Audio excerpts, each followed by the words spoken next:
आज हमारा है फिजिक्स का शॉर्ट क्वेश्चन 2 नंबर वाला पढ़ने वाले हैं। सबसे पहला चैप्टर है हमारा प्रकाश का परावर्तन। इसमें सबसे पहला क्वेश्चन है किरण पुंज या प्रकाश पुंज से आप क्या समझते हैं, यह कितने प्रकार के होते हैं? तो इसका उत्तर होगा प्रकाश के किरणों के समूह को किरण पुंज, और किरण पुंज मतलब उसे किरण पुंज कहते हैं। किरण पुंज 3 प्रकार के होते हैं, समानांतर किरण पुंज, अभिसारी किरण पुंज और अपसारी किरण पुंज।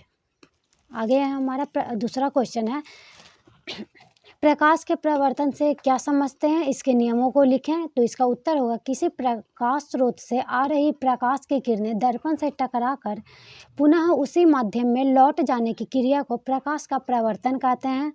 इसके 2 नियम हैं। पहला, आपतित किरण, परावर्तित किरण तथा अभिलंब तीनों एक ही तल में होते हैं, और दूसरा नियम है आपतन कोण परावर्तन कोण के सदा बराबर होते हैं। हमारा तीसरा क्वेश्चन है प्रतिबिंब से आप क्या समझते हैं, यह कितने प्रकार के होते हैं? इसका उत्तर होगा किसी प्रकाश स्रोत से आ रही प्रकाश की किरणें दर्पण से परावर्तन के बाद जिस बिंदु पर कटती है या कटती हुई प्रतीत होती है उसे प्रतिबिंब कहते हैं। प्रतिबिंब 2 प्रकार के होते हैं, पहला काल्पनिक प्रतिबिंब और दूसरा पहला वास्तविक और दूसरा काल्पनिक। चौथा क्वेश्चन है हमारा वास्तविक प्रतिबिंब और काल्पनिक प्रतिबिंब में अंतर लिखें। तो इसका होगा वास्तविक प्रतिबिंब यह प्रतिबिंब हमेशा उल्टा होता है, काल्पनिक प्रतिबिंब यह प्रतिबिंब हमेशा सीधा होता है। वास्तविक प्रतिबिंब इसे पर्दे पर प्राप्त किया जा सकता है और काल्पनिक प्रतिबिंब को पर्दे पर प्राप्त नहीं किया जा सकता है। वास्तविक प्रतिबिंब वास्तविक कटान से प्राप्त होती है और काल्पनिक प्रतिबिंब यह कटते हुए मालूम पड़ती है। वास्तविक प्रतिबिंब यह दर्पण के सामने बनता है और काल्पनिक प्रतिबिंब यह दर्पण के पीछे बनता है। पांचवा क्वेश्चन है आवर्धन से आप क्या समझते हैं, एक समतल दर्पण द्वारा उत्पन्न आवर्धन +1 का क्या अर्थ है? तो इसका उत्तर होगा प्रतिबिंब की ऊंचाई तथा वस्तु की ऊंचाई के अनुपात को आवर्धन कहते हैं। एक समतल दर्पण द्वारा उत्पन्न आवर्धन का अर्थ है वस्तु के साइज प्रतिबिंब के साइज के बराबर है। छठा क्वेश्चन है दर्पण कितने प्रकार के होते हैं? तो इसका उत्तर होगा दर्पण यहाँ पे दिया हुआ है कि इसका 5 प्रकार है। पहला समतल, दूसरा गोलीय, तीसरा उत्तल दर्पण, चौथा अवतल दर्पण और 5वां परवलयिक दर्पण। आगे है 7वां क्वेश्चन अवतल दर्पण के 2 उपयोग को लिखें। इसका उपयोग नीचे दिया हुआ है। इसका उत्तर में होगा कि सबसे पहले अवतल दर्पण का उपयोग हजामत दर्पण के रूप में करते हैं, दूसरा मोटर गाड़ियों के हेडलाइट में, तीसरा सोलर कुकर में, चौथा टॉर्च सर्च लाइट में और 5वां रोगियों के नाक, कान, गले, दांत जांच के लिए और छठा कागज को जलाया जा सकता है इससे। अगर 8वां क्वेश्चन है हमारा उत्तल दर्पण का उपयोग लिखें। पहला इसका उपयोग है मोटर गाड़ी के साइड मिरर में, दूसरा चालक के सामने, तीसरा सड़कों का तथा बाजारों में लगे प्रकाश लैंपों में और चौथा बड़े बड़े जो शॉप होते हैं वहाँ पे। आगे है हमारा अवतल दर्पण तथा उत्तल दर्पण में अंतर। अवतल दर्पण इसकी परावर्तक सतह धंसी हुई होती है, उत्तल दर्पण इसकी परावर्तक सतह उभरी हुई होती है। अवतल दर्पण इसे अभिसारी दर्पण भी कहते हैं, उत्तल दर्पण इसे अपसारी दर्पण भी कहते हैं। अवतल दर्पण इसकी फोकस दूरी वास्तविक होती है, उत्तल दर्पण इसकी फोकस दूरी काल्पनिक होती है। अवतल दर्पण इस दर्पण से बना प्रतिबिंब वस्तु से छोटा, बड़ा या बराबर होता है। उत्तल दर्पण इस दर्पण से बना प्रतिबिंब वस्तु से छोटा बनता है। हमारा 10वां क्वेश्चन है गोलीय दर्पण से आप क्या समझते थे? इसका उत्तर होगा वैसा दर्पण जिसकी परावर्तक सतह किसी खोखले गोले का भाग होता है उसे गोलीय दर्पण कहते हैं। गोलीय दर्पण गोलीय दर्पण 2 प्रकार का होता है। पहला अवतल दर्पण, इसे अभिसारी दर्पण कहते हैं, और उत्तल दर्पण जिसे अपसारी दर्पण भी कहते हैं। 11वां क्वेश्चन है उत्तल दर्पण के प्रयोग वाहनों के पश्च दृश्य दर्पण के रूप में वरीयता क्यों देते हैं?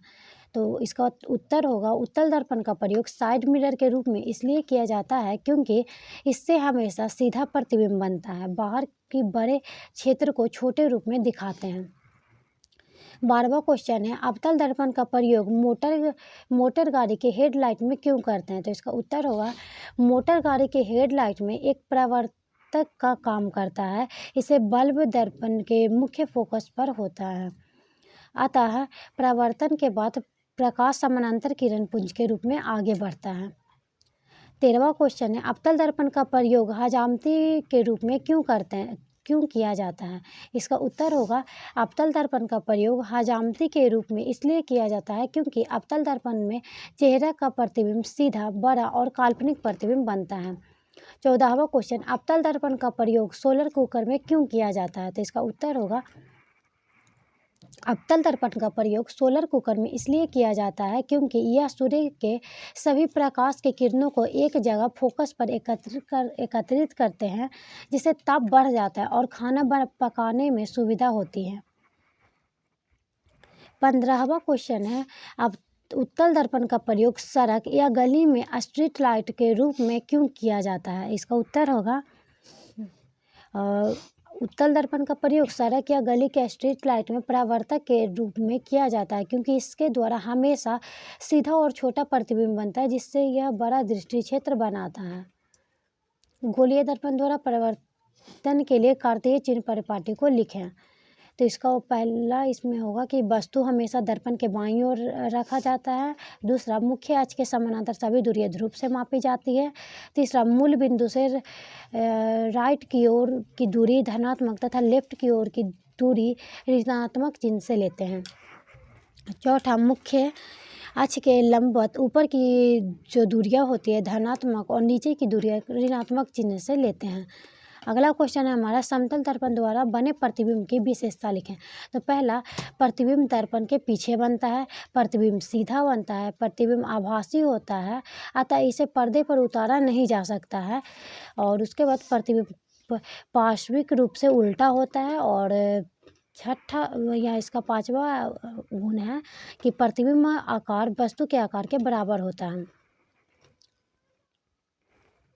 अगला क्वेश्चन है, अवतल दर्पण में जब वस्तु F तथा P के बीच स्थित हो तो बड़े प्रतिबिंब की आकृति कैसी होगी? तो इसका उत्तर होगा, दर्पण के पीछे बनेगा, काल्पनिक सीधा बनेगा, वस्तु से बड़ा बनेगा।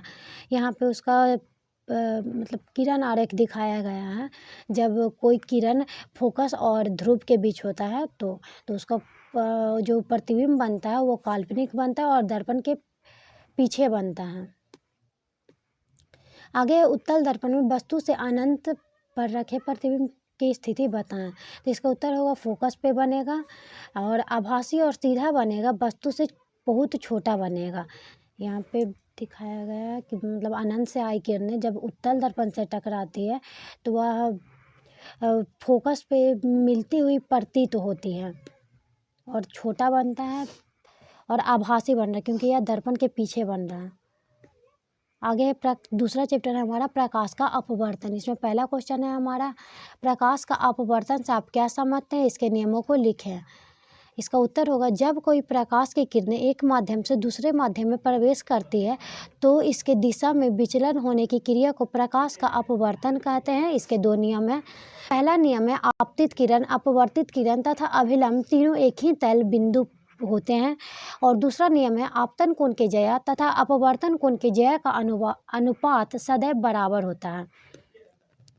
20वां क्वेश्चन है, उत्तल लेंस को अभिसारी लेंस क्यों कहा जाता है? तो इसका उत्तर होगा, उत्तल लेंस को अभिसारी लेंस इसलिए कहा जाता है क्योंकि यह आपतित समानांतर किरणों को अपवर्तन के बाद एक जगह एकत्रित करता है। अगला क्वेश्चन है, एक उत्तल लेंस में जब वस्तु 2f पर हो तो बने प्रतिबिंब की प्रकृति ज्ञात कीजिए। तो इसका उत्तर में होगा कि 2f पर जो प्रतिबिंब बनेगा वो 2f पे बनेगा, वास्तविक और उल्टा बनेगा, और वस्तु के बराबर आकार का बनेगा। यहाँ पे उत्तल जो लेंस है वहाँ पे दिखाया गया है कि जब वस्तु 2f पे रखा हुआ है तो उसका प्रतिबिंब हमारा मतलब लेंस के दूसरी तरफ 2f डैश पे बनेगा और बराबर आकार का बनेगा। आगे हमारा क्वेश्चन है, उत्तल लेंस जब वस्तु F यानी फोकस और लेंस के बीच यानी प्रकाशीय केंद्र के बीच स्थित हो तो बने प्रतिबिंब की आकृति ज्ञात करें या सरल सूक्ष्मदर्शी में बनने वाला प्रतिबिंब का किरण आरेख खींचें। या उसी क्वेश्चन को इस रूप में लिखा है कि किसी उत्तल लेंस द्वारा वस्तु का आभासी एवं आवर्धित प्रतिबिंब बनने हेतु वस्तु की स्थिति कहाँ होनी चाहिए। तो इसका उत्तर होगा लेंस के उसी ओर बनता है जिस ओर वस्तु होता है, और ये दूसरा कि काल्पनिक और सीधा होगा, और वस्तु के मतलब वस्तु के आकार से हमेशा बड़ा बनेगा।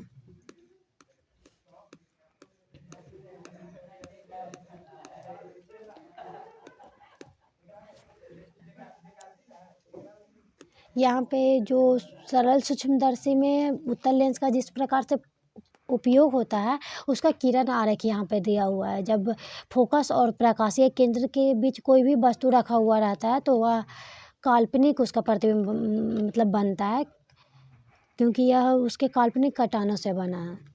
आगे हमारा क्वेश्चन है अपवर्तनांक से आप क्या समझते हैं। तो इसका उत्तर होगा किसी माध्यम का अपवर्तनांक शून्य में प्रकाश के चाल तथा उसी माध्यम में प्रकाश के चाल के अनुपात को अपवर्तनांक कहते हैं। किसी माध्यम का अपवर्तनांक n बराबर होगा शून्य में प्रकाश की चाल यानी c बटा उस माध्यम में प्रकाश की चाल cm। आगे है पानी में रखा सिक्का उठा दिखाई देता है क्यों। तो इसका उत्तर होगा पानी में रखा सिक्का प्रकाश के परावर्तन के कारण उठा हुआ दिखाई पड़ता है। जब प्रकाश की किरण सघन माध्यम से विरल माध्यम में प्रवेश करती है तो वह अभिलंब से दूर हट जाती है, इसी कारण पानी में रखे सिक्के उठे हुए दिखाई पड़ते हैं। 25वां क्वेश्चन है हमारा बिना छुए उत्तल लेंस अवतल लेंस और कांच के प्लेट को कैसे पहचान करेंगे। तो इसका उत्तर होगा किसी छापे गए अक्षर के पास लेंस को ले जाने पर यदि छापे गए अक्षर वास्तविक आकार के बड़ा और सीधा दिखाई दे रहा है तो वह उत्तल लेंस होगा, एवं यदि छापे गए अक्षर अपने वास्तविक आकार से छोटा और सीधा दिखाई दे तो वह अवतल लेंस होगा। साथ ही यदि छापे गए अक्षर में कोई परिवर्तन ना हो तो वह कांच की प्लेट होगी। उत्तल लेंस और अवतल लेंस में अंतर लिखें। तो उत्तल लेंस यहाँ पे इसे उत्तल लेंस को अभिसारी लेंस कहते हैं और अवतल लेंस को अपसारी लेंस कहते हैं। उत्तल लेंस इसके किनारों का भाग पतला एवं बीच का भाग मोटा होता है। अवतल लेंस इसके किनारों का भाग चौड़ा तथा बीच का भाग पतला होता है। उत्तल लेंस का फोकस वास्तविक होता है और अवतल लेंस का फोकस काल्पनिक होता है। उत्तल लेंस में वास्तविक और काल्पनिक दोनों प्रकार के प्रतिबिंब बनते हैं, जबकि अवतल लेंस में केवल काल्पनिक प्रतिबिंब ही बनते हैं। आगे पार्श्विक विस्थापन से आप क्या समझते हैं। कांच के आयताकार सिल्ली से के दो किरण आरेख खींचें। तो कांच की आयताकार सिल्ली से प्रकाश के अपवर्तन में आपतित किरण और निर्गत किरण के बीच की लंबवत दूरी को पार्श्विक विस्थापन कहते हैं। जैसे यहाँ पे दिखाया गया है कि जो निर्गत किरण है और जो हमारा आपतित किरण है, मतलब जो शुरुआत में जो किरण आई थी उसी का काल्पनिक सीधी रेखा में हम जब लेते हैं उन दोनों के बीच की समानांतर लंबवत दूरी को हम पार्श्विक विस्थापन कहते हैं। जैसे यहाँ पे जो डी है वह पार्श्विक विस्थापन को दर्शाती है। आगे है हमारा 28वां क्वेश्चन लेंस की क्षमता को परिभाषित करें साथ ही मान और मात्रक लिखें। तो लेंस की क्षमता उसकी फोकस दूरी के व्युत्क्रम होती है। जैसे यहाँ पे दिया हुआ है, अगर लेंस की क्षमता हम P लिखेंगे तो उसका जो लेंस की क्षमता को P से लिखते हैं, और जब उसको क्षमता निकालनी रहती है तो किसी भी लेंस की फोकस दूरी का व्युत्क्रम करने पर हमें लेंस की क्षमता निकल जाएगी। आगे है लेंस की क्षमता को P के द्वारा निरूपित किया जाता है। लेंस की क्षमता का मात्रक डायोप्टर होता है। आगे 29वां क्वेश्चन कि मरीचिका क्या है। तो मरीचिका एक प्रकाशीय भ्रम है जो प्रकाश के अपवर्तन या पूर्ण आंतरिक परावर्तन के कारण दिखाई देती है। गर्म क्षेत्रों में यात्री को जलाशय भ्रम होता है। तेज धूप में समतल चिकनी सड़क झिलमिलाते दिखाई पड़ते हैं। अगला क्वेश्चन है किसी पेंसिल को पानी में तिरछी डुबाने पर वह छोटी या मुड़ी हुई प्रतीत होती है, क्यों। तो इसका उत्तर होगा जब किसी पेंसिल को पानी में तिरछा डुबाया जाता है तो उसके अग्रभाग से निकलने वाली प्रकाश की किरण सघन माध्यम से विरल माध्यम में प्रवेश करती है तो वह अभिलंब से दूर भागती है। इसी के कारण हमें पेंसिल मुड़ी हुई प्रतीत होती है या दिखाई देती है। एक तीसरा क्वेश्चन है, मछुआरे को जल के अंदर मछली भेजने में कठिनाई होती है, क्यों? क्योंकि प्रकाश के अपवर्तन, उसका उत्तर होगा क्योंकि प्रकाश के अपवर्तन के कारण मछली अपनी वास्तविक स्थिति के से कुछ ऊपर तथा कुछ आगे दिखाई पड़ता है, जिसके कारण मछुआरे को मछली भेद नहीं पाते हैं। इसलिए अनुभवी मछुआरे हमेशा मछली के पूंछ पर आघात करते हैं। अगला क्वेश्चन है, अवतल लेंस को अपसारी लेंस क्यों कहा जाता है? तो इसका उत्तर होगा, अवतल लेंस को अपसारी लेंस इसलिए कहते हैं क्योंकि यह आपतित समानांतर किरणों को अपवर्तन के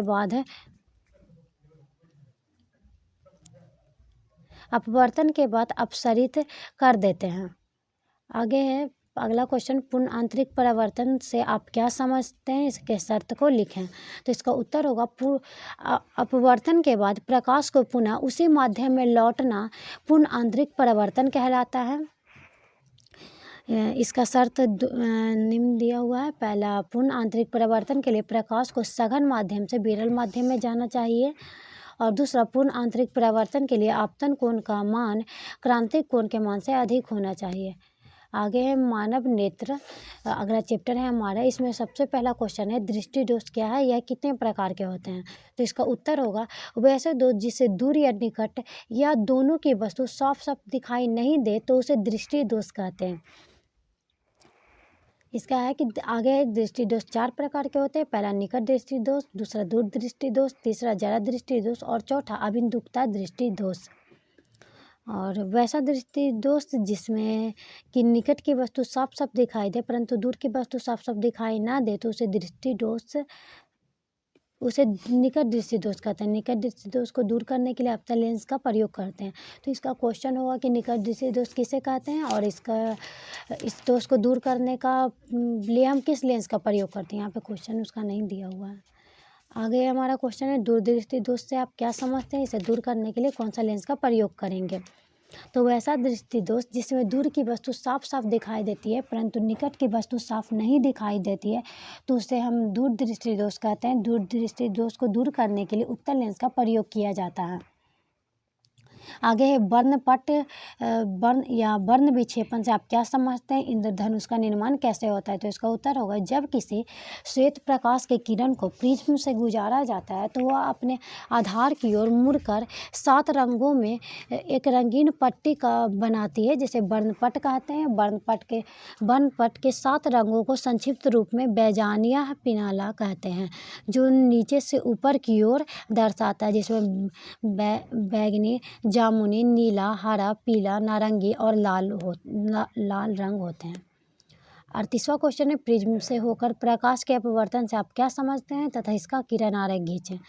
तो इसका उत्तर होगा, जब कोई प्रकाश की किरण एक माध्यम से दूसरे माध्यम में प्रवेश करती है तो इसके दिशा में विचलन होने की क्रिया को प्रकाश का अपवर्तन कहते हैं। जैसे यहाँ पे दिया हुआ कि किसी प्रिज्म में प्रिज्म का जब सिर्फ यहाँ पे एक फलक को दिखाया गया है कि अगर किसी आयताकार फलक मतलब यहाँ पे जो त्रिभुजाकार फलक है उसके द्वारा से प्रिज्म से प्रकाश का अपवर्तन को दिखाया गया। यहाँ पे ये आपतित किरण है, यहाँ पे उसका अपवर्तित किरण हुआ और यहाँ पे जो हमारा RS है वह निर्गत किरण है।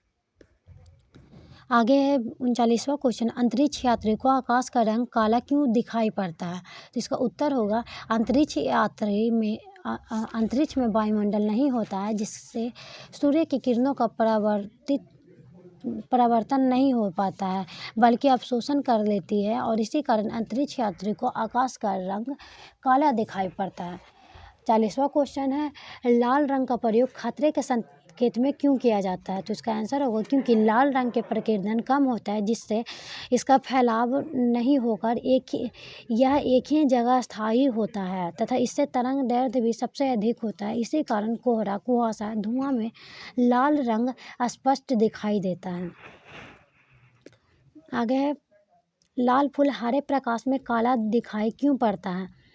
तो यहाँ इसका उत्तर होगा, लाल फूल हरे प्रकाश में काला इसलिए दिखाई देता है क्योंकि लाल फूल हरे प्रकाश को अवशोषित कर लेता है। लाल रंग का अगला क्वेश्चन है, लाल रंग का प्रयोग खतरे के संकेतों में क्यों किया जाता है? तो इसका उत्तर होगा क्योंकि लाल रंग का प्रकीर्णन कम होता है, जिससे इसका फैलाव नहीं होकर यह एक जगह अस्थायी होता है तथा इससे तरंगदैर्ध्य भी सबसे अधिक होता है। इसी कारण कोहरा, कुहासा, धुआं में भी लाल रंग स्पष्ट रूप से दिखाई देता है। अगला क्वेश्चन है हमारा, आकाश का रंग नीला क्यों दिखाई देता है? तो इसका उत्तर होगा सूर्य से आ रही प्रकाश की किरणें नीले रंग का प्रकीर्णन सबसे अधिक होता है, जो पृथ्वी के धूल कणों के साथ मिलकर तेजी से फैलता है। इसी कारण आकाश का रंग नीला दिखाई पड़ता है।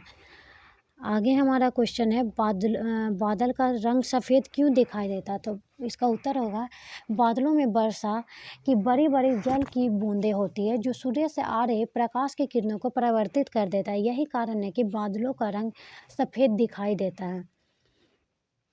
45वां क्वेश्चन है, सूर्योदय तथा सूर्यास्त के समय सूर्य लाल दिखाई क्यों देता है? तो इसका आंसर होगा सूर्योदय तथा सूर्यास्त के समय प्रकाश की किरणें पृथ्वी पर तिरछी आती है, जिससे सभी प्रकार की किरणों का फैलाव ज़्यादा होता है, लेकिन लाल रंग का फैलाव कम होता है और वह एक जगह अस्थायी रहता है, जिससे सूर्य लाल दिखाई पड़ता है।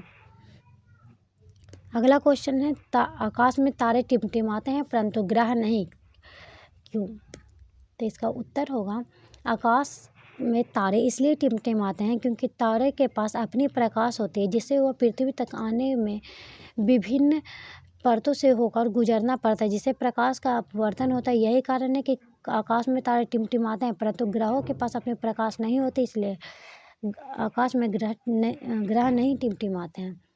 अगला क्वेश्चन है, टिंडल प्रभाव से आप क्या समझते हैं? तो इसका उत्तर होगा किसी प्रकाश स्रोत से आ रही प्रकाश की किरणें कोलाइडी कणों के साथ मिलकर तेजी से फैलने की क्रिया को टिंडल प्रभाव कहते हैं।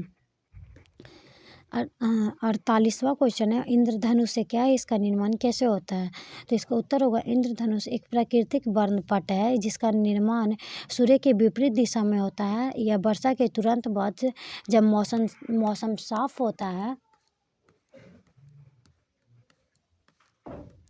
होने वाला होता है, तब सूर्य के प्रकाश के किरणें वर्षा जल बूंदों के द्वारा प्रकाश का अपवर्तन होता है, जिससे कि सभी प्रकार के किरणें अंधवृत्ताकार के रूप में 7 रंगों की एक पट्टी बनाती है, जिसे इंद्रधनुष कहते हैं।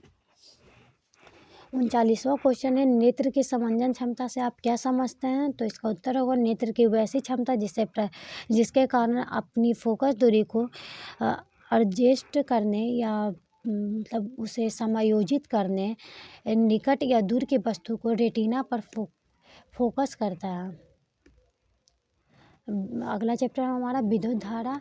तो इसमें क्वेश्चन है, विद्युत धारा से आप क्या समझते हैं? तो इसका उत्तर होगा इलेक्ट्रॉन के सतत प्रवाह को विद्युत आवेश कहते हैं, जिससे विद्युतीय बल उत्पन्न होता है। यह 2 प्रकार के होते हैं, धनात्मक एवं ऋणात्मक। एक इलेक्ट्रॉन पे चार्ज होता है -1.6 गुने 10⁻⁻19 कूलम, तथा एक प्रोटॉन पर चार्ज होता है +1.6 गुने 10⁻⁻19 कूलम। यहाँ पे आवेश होता है उतना उस पर। 91 नंबर क्वेश्चन है, विभव से आप क्या समझते हैं? तो एकांक धनावेश को अनंत से किसी बिंदु तक लाने में किए गए कार्य को विभव कहते हैं। यहाँ पे विभव बराबर होता है कार्य बटा मतलब आवेश। एमीटर से आप क्या समझते हैं? अगला क्वेश्चन है हमारा। तो इसका उत्तर होगा एमीटर एक विद्युतीय उपकरण है, जिसके द्वारा परिपथ में प्रवाहित धारा को मापा जाता है।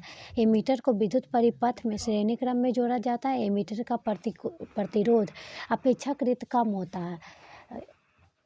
आगे है कि विद्युत उपकरण जिसके द्वारा परिपथ में विभवांतर मापा जाता है, तो विभवांतर को मापा जाता है। वोल्टमीटर को परिपथ में समानांतर क्रम में जोड़ते हैं। वोल्टमीटर का प्रतिरोध अपेक्षाकृत अधिक होता है। यहाँ पे यह एक विद्युत उपकरण जिसके द्वारा परिपथ विद्युत विभवांतर उत्पन्न करता है। ये जो उत्तर है इसका प्रश्न होगा कि विभव से आप क्या समझते हैं, या इसका प्रश्न होगा वोल्टमीटर से आप क्या समझते हैं। अगला क्वेश्चन है ओम का नियम क्या है, इसे सत्यापन करें।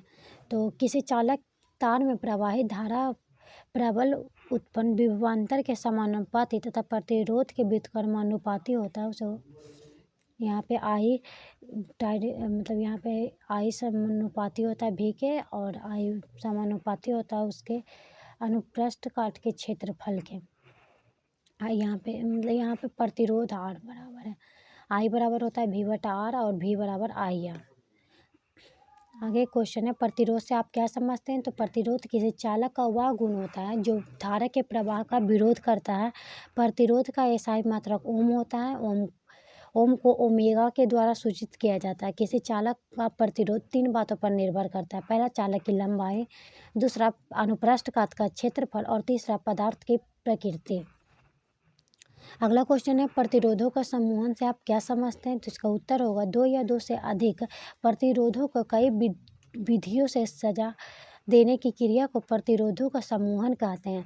प्रतिरोधों के समूहन को दो वर्गों में बांटा गया है। पहला श्रेणी क्रम संयोजन और दूसरा समानांतर क्रम संयोजन।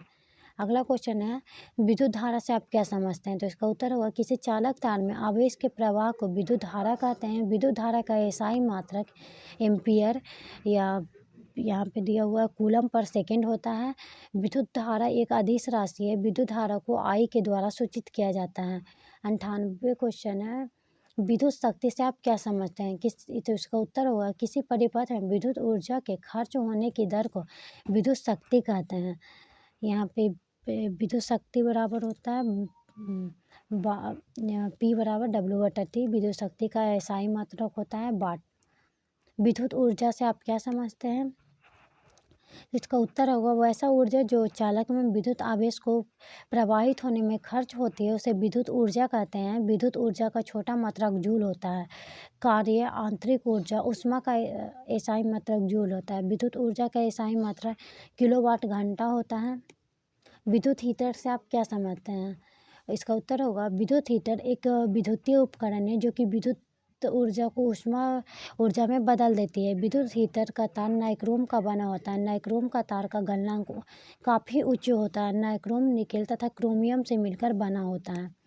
विद्युत 61वां क्वेश्चन है विद्युत आयरन से आप क्या समझते हैं। इसे बनाने में किस मिश्र धातु का प्रयोग मतलब मिश्र धातु का प्रयोग क्यों किया जाता है। तो इसका उत्तर होगा विद्युत आयरन एक विद्युतीय उपकरण है जो विद्युत ऊर्जा को उष्मा ऊर्जा में बदल देती है। विद्युत आयरन में मिश्र धातु नाइक्रोम तार का प्रयोग किया जाता है क्योंकि प्रतिरोधकता अन्य धातुओं की अपेक्षा अधिक होती है और उच्च ताप होने पर भी जल्दी इसका दहन नहीं हो पाता है। अगला क्वेश्चन है विद्युत फ्यूज से आप क्या समझते हैं या विद्युत परिपथ में फ्यूज तार क्यों लगाए जाते हैं। तो इसका उत्तर होगा विद्युत फ्यूज एक सुरक्षा युक्ति है जिसे धारा के विद्युत परिपथ में श्रेणी क्रम में जोड़ा जाता है। विद्युत फ्यूज का तार तांबा जस्ता 3 का बना होता है। विद्युत फ्यूज के तार का गलनांक बहुत कम होता है जिससे परिपथ में धारा तेज होने पर तार गल जाता है जिससे मेन लाइन पर का संपर्क विद्युत परिपथ से टूट जाता है और विद्युत उपकरण जलने से बच जाता है। आगे है अगला क्वेश्चन लघुपतन से आप क्या समझते हैं। तो इसका उत्तर होगा यदि किसी विद्युत परिपथ में कोई गर्म तार किसी ठंडे तार के संपर्क में आ जाने से धारा का प्रवाह काफ़ी तीव्र हो जाता है तथा उसमें परिपथ शून्य हो जाता है जिससे तार जलने लगता है और आग लगने की संभावना बनी रहती है, उसे लघुपतन कहते हैं। 64वां क्वेश्चन है अति भारण से आप क्या समझते हैं। यदि किसी विद्युत परिपथ में जितनी ऊर्जा उपयोग करने की क्षमता होती है उससे ज़्यादा ऊर्जा का उपयोग किया जाता है तो तार गलने लगता है जिससे आग लगने की संभावना होती है, जिसे अति भारण कहते हैं।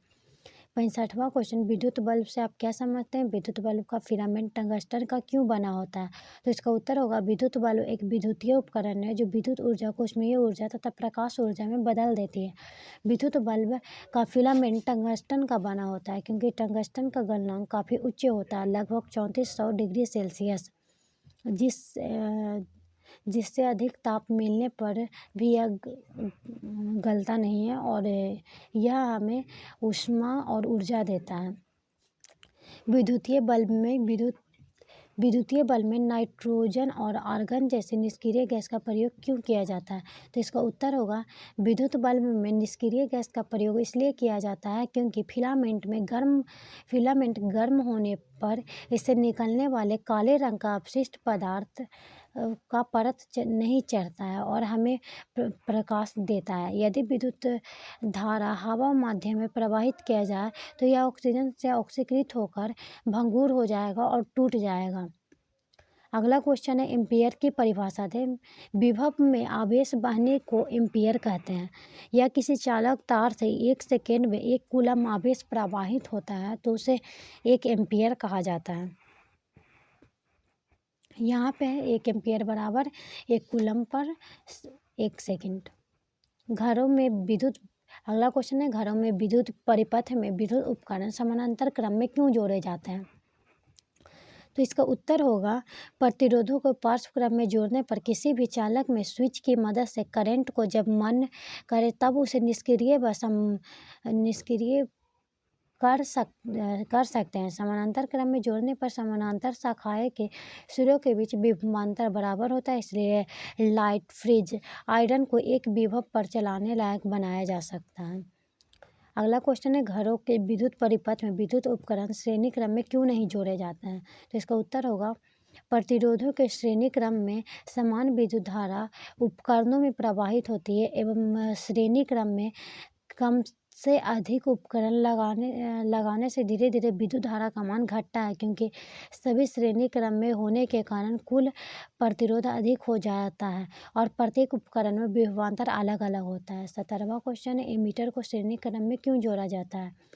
तो इसका उत्तर होगा एमीटर को विद्युत परिपथ में श्रेणी क्रम में इसलिए जोड़ा जाता है ताकि कुल विद्युत धारा इसमें प्रवाहित हो सके। इसका प्रतिरोध बहुत कम होने के कारण प्रवाहित धारा का परिमाण नहीं बदलता है।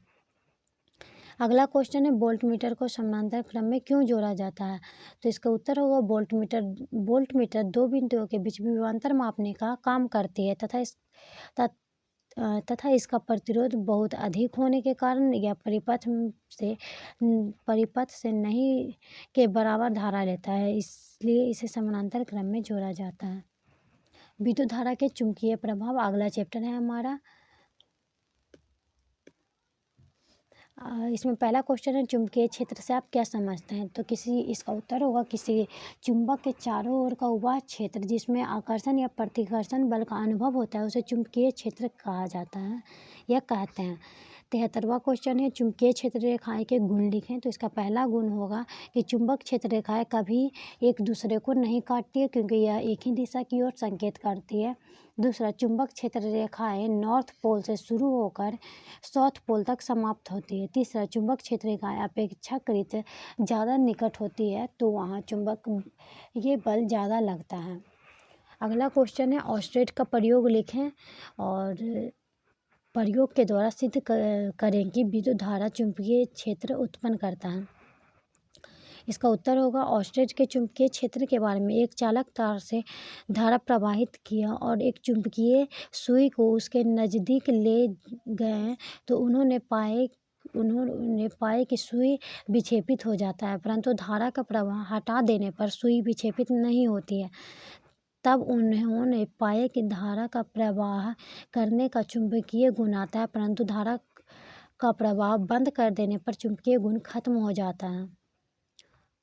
75वां क्वेश्चन है मैक्सवेल का दक्षिण हस्त का नियम लिखें। तो इसका उत्तर होगा मैक्सवेल ने चुंबक क्षेत्र के बारे में अपने दक्षिण हाथ की मुट्ठी का प्रयोग करते हुए बताया कि अंगूठा धारा की दिशा तथा 4 उंगलियां चुंबकीय क्षेत्र की दिशा को बताता है और वे इसी आधार पर बताएं कि किसी चालक तार से धारा का प्रवाह किया जाए तो इससे चारों ओर चुंबक क्षेत्र उत्पन्न होगा। अगला क्वेश्चन है परिनालिका से आप क्या समझते हैं? तो उसका उत्तर होगा यदि किसी विद्युत रोधी पदार्थ के ऊपर तांबे की कुंडली को लपेटकर इससे धारा प्रवाहित किया जाए तो इसके चारों ओर चुंबक क्षेत्र उत्पन्न होगा जिसे परिनालिका कहते हैं। 77वां क्वेश्चन है फ्लेमिंग के वाम हस्त नियम को लिखें। तो इसका उत्तर होगा फ्लेमिंग ने अपने बाएं हाथ की 3 उंगलियां तर्जनी, मध्यमा अंगूठे को परस्पर एक प्रकार इस प्रकार फैलाया कि तर्जनी चुंबक क्षेत्र की दिशा, मध्यमा धारा की दिशा तथा अंगूठा चालक पर लगने वाले बल की दिशा को दर्शाते हुए यह बताया कि यदि किसी चालक तार से धारा का प्रवाह किया जाए तो इसके चारों ओर चुंबकीय क्षेत्र उत्पन्न होगा। आगे है फ्लेमिंग का दक्षिण हस्त नियम से आप क्या समझते हैं। तो फ्लेमिंग ने चुंबक क्षेत्र में प्रेरित धारा से संबंधित अपने दाहिने हाथ के 3 अंगुलियां तर्जनी, मध्यमा और अंगूठे को इस प्रकार फैलाया कि तर्जनी चुंबक क्षेत्र की दिशा, मध्यमा धारा की दिशा तथा अंगूठा गति की दिशा को दर्शाते हुए यह बताता है कि यदि किसी चालक तार से धारा का प्रवाह किया जाए तो इसके चारों ओर चुंबकीय क्षेत्र उत्पन्न होगा। विद्युत चुंबक, अगला क्वेश्चन है विद्युत चुंबक से आप क्या समझते हैं। तो चुंबक क्षेत्र के कारण किसी चालक में धारा उत्पन्न होने की घटना को विद्युत चुंबक प्रेरण कहते हैं। विद्युत चुंबक प्रेरण के सिद्धांत का प्रतिपादन माइकल फैराडे ने 1831 ईस्वी में किया। और उसके बाद क्वेश्चन है विद्युत मोटर का सिद्धांत क्या है। तो विद्युत मोटर का सिद्धांत है कि जब किसी चुंबक क्षेत्र में जब किसी चुंबक क्षेत्र में किसी धारा बाही चालक को रखा जाता है तो वह घूमने लगता है और यह जो है वह विद्युत ऊर्जा को यांत्रिक ऊर्जा में बदलने का कार्य करता है विद्युत मोटर।